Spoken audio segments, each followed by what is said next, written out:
Hello everyone, कैसे हो आप सब। एक बार पुनः आप सभी का स्वागत है हमारे अपने YouTube channel Shiv coaching classes पर। तो बच्चों, आज की इस वीडियो में यहाँ पे हम 50 इंपोर्टेंट क्वेश्चन देखने वाले हैं जो कि आपके बायोलॉजी के एग्जाम के लिए काफी इंपोर्टेंट है। इसके पहले भी हमने आपको चैप्टर 1 से लेकर चैप्टर 19 तक के यानी सारे चैप्टर के इंपोर्टेंट क्वेश्चन की वीडियो आपको प्रोवाइड करा दी है। अभी तक यदि आप नहीं देखे हैं तो आप प्लेलिस्ट में जाकर के देख सकते हैं।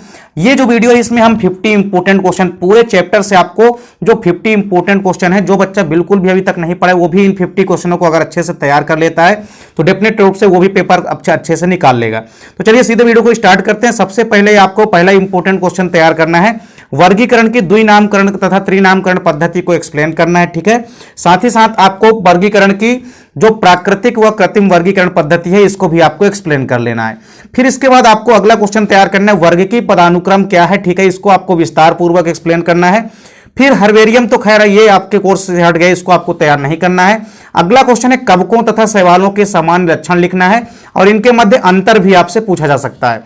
फिर इसके बाद आपको ब्रायोफाइट्स, टेरिडोफाइट्स, आवृत्तबीजी व अनावृत्तबीजी पौधे क्या होते हैं, इन पौधों के सामान्य लक्षण आपसे एग्जाम में पूछे जा सकते हैं, ठीक है। तो इनको आपको तैयार करना है, सभी के सामान्य लक्षण आपको तैयार करना है। फिर लीवर वेट व मास में अंतर आपको तैयार कर लेना है। इसके बाद आपको arthropoda, Mollusca, Annelida, Coelenterata, Platyhelminthes तथा कार्डेटा संघ के सामान्य लक्षण यानी कि जनरल कैरेक्टरिस्टिक्स आपको तैयार कर लेनी है। फिर इसके बाद आपको रेप्टिलिया वर्ग, मैमेलिया वर्ग और एवीज वर्ग व एम्फीबिया वर्ग यानी उभयचर वर्ग, इन चारों वर्गों के इंपोर्टेंट सामान्य कैरेक्टर आपको तैयार कर लेना है। फिर इसके बाद आपको अरीय सममिति व द्विपार्श्व सममिति में अंतर तैयार कर लेना है। इसके अलावा कार्डेट्स व नॉन कार्डेट्स के मध्य इंपोर्टेंट डिफरेंस आपको तैयार कर लेना है। इसके बाद आ जाना है आपको अगले क्वेश्चन पे। अगला क्वेश्चन आपको तैयार करना है, मेढक को एम्फीबिया वर्ग में रखे जाने के क्या कारण हैं, वह साथ ही साथ आपको अगला क्वेश्चन तैयार करना है कि व्हेल मछली जो है इसको स्तनधारी वर्ग में रखा गया है, तो स्तनधारी वर्ग में रखे जाने के क्या कारण है, यह कारण आपको तैयार करना है। फिर अगला क्वेश्चन है 5 जगत वर्गीकरण, जरूर आपको अच्छे से तैयार कर लेना है। तो 5 जगत वर्गीकरण को समझाना है, इसके गुण दोषों को भी आपको तैयार कर लेना है। फिर आपको अगला क्वेश्चन तैयार करना है, एक जीवाणु कोशिका का नामांकित चित्र आपको तैयार कर लेना है, ठीक है। मूसला व अपस्थानिक जड़ों में आपको अंतर तैयार कर लेना है। सरल व संयुक्त पत्ती में अंतर क्या है ये भी आपको तैयार कर लेना है। सिरा विन्यास और पर्ण विन्यास दोनों इंपोर्टेंट क्वेश्चन है, हर हाल में आपको इनको तैयार करना है। तो सिरा विन्यास क्या है, इनके प्रकारों को समझाना है, समांतर सिरा विन्यास व जालिकावत सिरा विन्यास को समझाना है। फिर पर्ण विन्यास किसे कहते हैं, ये कितने प्रकार के होते हैं, सारे के सारे इंपोर्टेंट टाइप्स को एक्सप्लेन करना है। शशि माक्षी वासी माक्षी पुष्पक्रम को समझाना है तथा इनके मध्य अंतर तैयार कर लेना है। पर्णाभ स्तंभ व पर्णाभ व्रंत में अंतर लिखना है।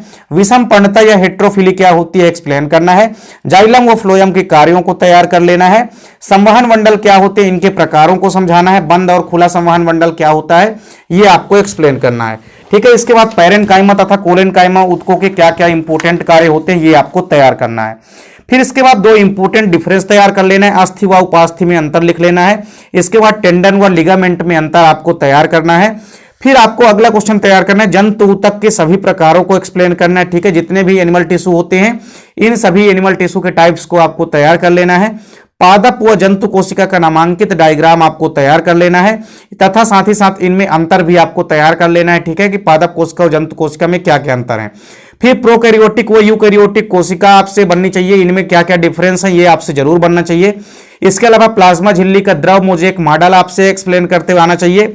माइटोकॉन्ड्रिया, क्लोरोप्लास्ट केंद्रक की संरचना और इनके कार्यों को एक्सप्लेन जरूर कर लेना है, किसी की भी संरचना आपके एग्जाम में पूछी जा सकती है। तीनों आप लोगों के लिए इंपॉर्टेंट है, माइटोकॉन्ड्रिया हो गया, क्लोरोप्लास्ट हो गया और केंद्रक हो गया और एंडोप्लाज्मिक रेटिकुलम, इनकी संरचना आपसे बननी चाहिए और इनके कार्यों को भी आप अच्छे से तैयार कर लेंगे। फिर डीएनए व आरएनए में अंतर क्या क्या होते हैं तैयार कर लेना है आपको। डीएनए की द्विकुंडलित संरचना आपको एक्सप्लेन करनी है। एंजाइम की ताला चाबी परिकल्पना क्या होती है ये आपको एक्सप्लेन करना है, ठीक है। फिर अर्धसूत्री तथा समसूत्री कोशिका विभाजन का इंपोर्टेंस क्या क्या होता है, ठीक है, ये आपको तैयार कर लेना है। साथ ही साथ इनको अच्छे से एक्सप्लेन करते आना चाहिए, अर्धसूत्री व समसूत्री कोशिका विभाजन को, ठीक है। इसके बाद अगला क्वेश्चन आपको तैयार करना है, C3 व C4 पादपों में अंतर लिखना है, ठीक है। C3 और C4 पादपों में आपको अंतर लिखना है जो कि आपसे आसानी से बन जाना चाहिए। फिर है प्रकाश संश्लेषण की जो प्रकाशीय अभिक्रिया होती है, ठीक है, और जो अंधकार अभिक्रियाएं होती है ये सभी आपसे बननी चाहिए। इसके अलावा प्रकाश संश्लेषण की प्रक्रिया को कौन कौन से कारक प्रभावित करते हैं ये बनना चाहिए। ऑक्सी व अनऑक्सी श्वसन में आप अंतर तैयार कर लेंगे।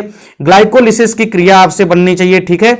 इसके अलावा क्रेब्स चक्र की क्रिया को भी आपको अच्छे से तैयार कर लेना है। बसंतीकरण क्या होती है ये आपको तैयार करना है। ग्लाइकोलिसिस व क्रेब्स चक्र को समझाना है, साथ ही साथ इनमें अंतर भी आपको तैयार कर लेना है।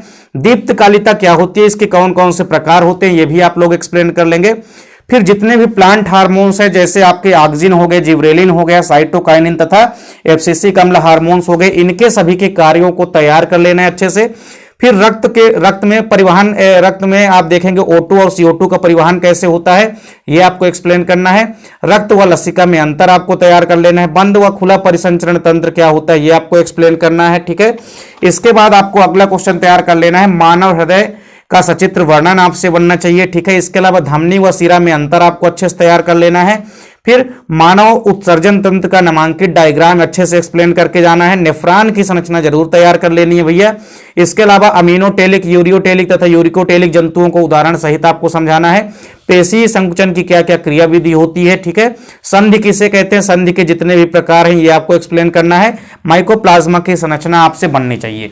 तो ये 50 इंपोर्टेंट क्वेश्चन है जिनको आपको तैयार करके जाना है आप अपने एग्जाम में। तो डेफिनेट रूप से अगर बोर्ड एग्जाम से पहले आप लोग ये 50 क्वेश्चन इंपोर्टेंट जो आप लोगों के लिए हैं इनको अगर आप तैयार करके जाते हैं तो अधिकतर क्वेश्चन यहां से आपके बोर्ड एग्जाम में देखने को मिलेंगे। तो उम्मीद करता हूं कि वीडियो आपको पसंद आई होगी। वीडियो अच्छी लगे तो आप लोग लाइक कमेंट जरूर करें, साथ ही साथ दोस्तों के बीच भी ज्यादा से ज्यादा आप लोग वीडियो को शेयर करें। चैनल पे अगर आप लोग नए हैं तो चैनल को सब्सक्राइब जरूर कर लीजिए।